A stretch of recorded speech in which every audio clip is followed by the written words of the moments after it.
ஜப்பானில் அடையாளம் காணப்பட்ட ஆபத்தான பாக்டீரியா ராஜாங்க அமைச்சர் விளக்கம்.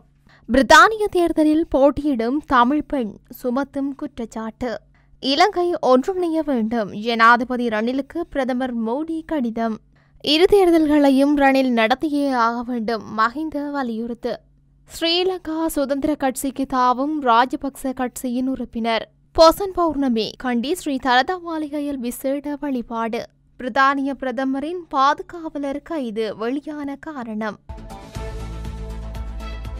ஜப்பானில் அடையாளம் காணப்பட்டுள்ள ஆபத்தான பாக்டீரியா கோவிட் போன்று பரவக்கூடியது அல்ல என சுகாதார ராஜாங்க அமைச்சர் டாக்டர் சேதா அரபேபொல தெரிவித்துள்ளார்.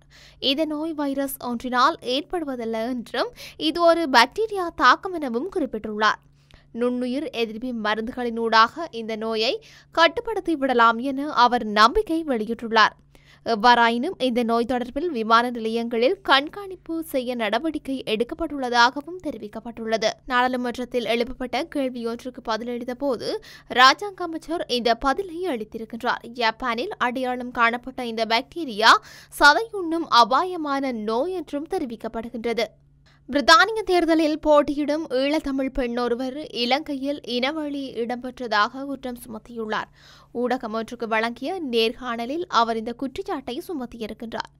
இலங்கையை பூர்வீகமாக கொண்டு உமாகுமரன் என்ற பெண்ணே இவ்வாறு குற்றம் சுமத்தியுள்ளார்.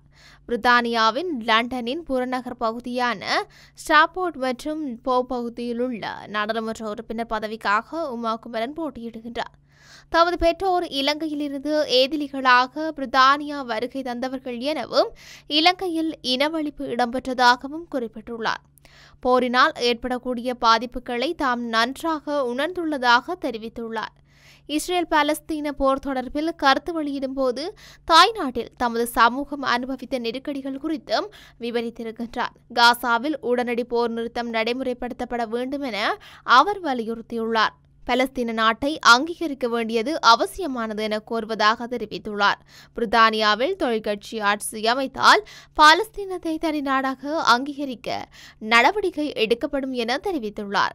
சர்வதேச நீதிமன்றத்தின் தீர்ப்பிற்கு அமைய இஸ்ரேலுக்கு எதிராக நடவடிக்கை எடுக்கப்பட வேண்டும் எனவும் அதற்கான அழுத்தங்கள் கொடுக்கப்படும் எனவும் தெரிவித்துள்ளார். காசாவில் நீண்ட காலமாக பதற்றம் நிலவி வருவதாகவும் இந்த இரத்த வெள்ளத்தை தடுத்து நிறுத்த வேண்டும் எனவும் தெரிவித்துள்ளார்.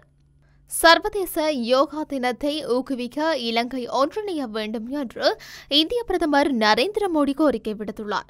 ஜனாதிபதி ரணில் விக்ரமசிங்கவிற்கு கடிதம் ஒன்றை அனுப்பியுள்ள பிரதமர் நரேந்திர மோடி இந்த கோரிக்கையை முன்வைத்துள்ளார்.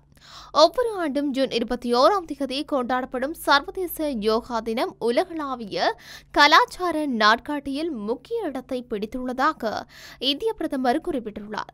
ஐக்கிய நாடுகள் பொதுச்சபையின் முன்மொழிவாக தொடங்கப்பட்ட சர்வதேச யோகா தினம் கடந்த 10 ஆண்டுகளில் ஆரோக்கியம் மற்றும் நல்வாழ்வை மேம்படுத்தும் உலகளாவிய இயக்கமாக வளர்ந்துள்ளது. பண்டை இந்திய பாரம்பரியமான யோகாவை இன்று உலகின் அனைத்து கலாச்சாரங்களை கொண்ட நாடுகள் மற்றும் கண்டங்கள் ஏற்றுக்கொண்டுள்ளதாகவும் இந்திய பிரதமர் சுட்டிக்காட்டியுள்ளார். இலங்கை மக்கள் மத்தியில் யோகாவை ஊக்குவிப்பதுடன் இந்த வருடமும் சர்வதேச யோகா தினத்தை சிறப்பாக நடத்துவதற்கு ஆதரவை எதிர்பார்ப்பதாக இந்திய பிரதமர் தனது கடிதத்தில் மேலும் வலியுறுத்தியுள்ளார்.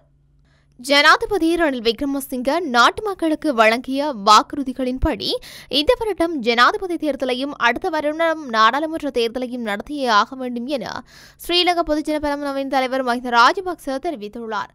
சிங்கள ஊடகம் ஒன்றுக்கு வழங்கிய செவ்வியின் போதே அவர் இதனை கூறியுள்ளார். அவர் மேலும் குறிப்பிடுகையில் ஜனாதிபதி பதவிக்காலம் 5 வருடங்கள், நாடாளுமன்ற உறுப்பினர்களின் பதவிக்காலமும் 5 வருடங்கள். எனவே அரசமைப்பில் உள்ள ஒரு சில ஓட்டிகள் காரணம் காட்டி மக்கள் ஆணை வழங்கும் தேர்தல்களுடன் எவரும் விளையாடக்கூடாது. ஆகவே தேர்தல்களை உரிய காலத்தில் நடத்த வேண்டும். இந்த வருடம் ஜனாதிபதி தேர்தலை நடத்தியே தீர வேண்டும்.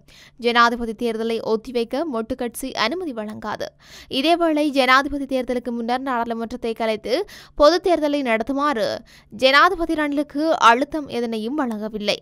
ஊடகங்களில் வரும் செய்திகள் எல்லாம் உண்மையில்லை என்று பெரும்பாலான பிரதான ஊடகங்கள் போலி செய்திகளையே வெளியிடுகின்றன. ஜனாதிபதி ரணில் விக்ரமசிங்க நாட்டு மக்களுக்கு வழங்கிய வாக்குறுதிகளின்படி இந்த வருடம் ஜனாதிபதி தேர்தலையும் அடுத்த வருடம் நாடாளுமன்ற தேர்தலையும் நடத்தியே ஆக வேண்டும்.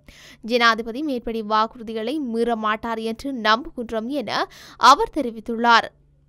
இலங்கை அரசியல் களம் நாளுக்கு நாள் பல மாற்றங்களை ஏற்படுத்தி வரும் நிலையில் பல கட்சி தாவல்கள் இடம்பெற்று வருகின்றதை காணக்கூடியதாக உள்ளது. இந்த நிலையில் ஸ்ரீலங்கா பொதுஜன பெரமுன கட்சி சார்பில் புத்தளம் மாவட்டத்தில் இருந்து நாடாளுமன்றத்திற்கு தெரிவான பிரியங்கர ஜெயரத்ன ஸ்ரீலங்கா சுதந்திர கட்சியில் இணைய தீர்மானித்துள்ளார்.